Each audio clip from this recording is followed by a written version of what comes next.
हज़रत शेख अब्दुल हक मुहद्दिस दहलवी रहमतुल्लाह अलैहि फरमाते हैं कि हज़रत सल्लल्लाहु अलैहि वसल्लम की विलादत के सिलसिले में आयात व करामात बेशुमार हैं, जिनमें से चंद एक ये हैं कि अवान कसर लरज़ उठा, इसके 14 कुमरे गिर गए, दरिया सादा खुश्क हो गया और उसका पानी ज़ेर ज़मीन चला गया, और रूद खाना सादा जिसे वादी सादा कहते हैं जारी हो गया।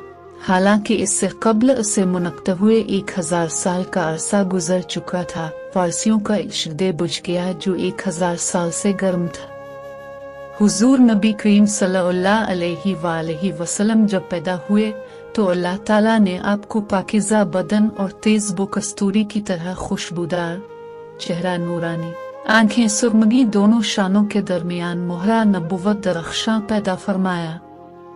हुजूर नबी करीम सल्लल्लाहु अलैहि वसल्लम की विलादत पर अल्लाह ताला ने आपकी वालिदा माजिदा पर एक रोशन बादल जाहिर फरमाया, जिसमें रोशनी के साथ घोड़ों के हनानाने और परिंदों के उड़ने की आवाजें थीं, कुछ इंसानों की बोलियां थीं, और ऐलान हुआ कि मोहम्मद सल्लल्लाहु अलैहि वसल्लम को मशरिक व मगरिब और समंदरों की भी सैर करो, ताकि तमाम कायनात को उनका नाम, हुलिया और उनकी सिफत मालूम हो जाए।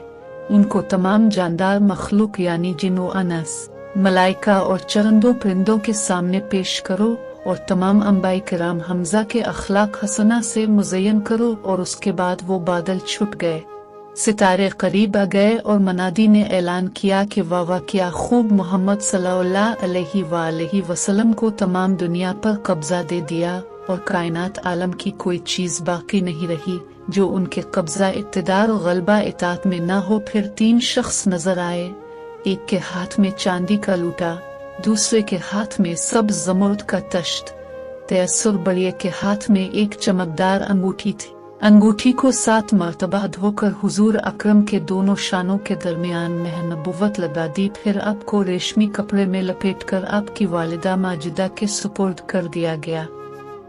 विलादत बासादत के वक्त गैब से अजीब व गरीब उमूर जाहिर हुए। अब सल्लल्लाहु अलैहि वसल्लम के नूर से हरम शरीफ की पस्त जमीन और टीले रोशन हो गए, और आपके साथ एक ऐसा नूर खारिज हुआ कि शाम के महलात नजर आ गए। आसमानों पर पहले शयातीन चले जाते थे और काहिनों को बाज मुग़बात की खबर दे देते थे, और वो लोगों को कुछ अपनी तरफ से मिलाकर बता दिया करते थे।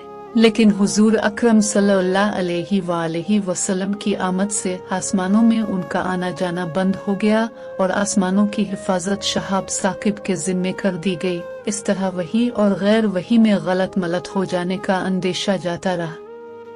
बहीर सादा जो हमदान और कुम के दरमियान था वो बिल्कुल खुश्क हो गया, और वादी सादा जो शाम और कूफा के दरमियान बिल्कुल खुश्क पड़ी थी लबालब बहने लगी।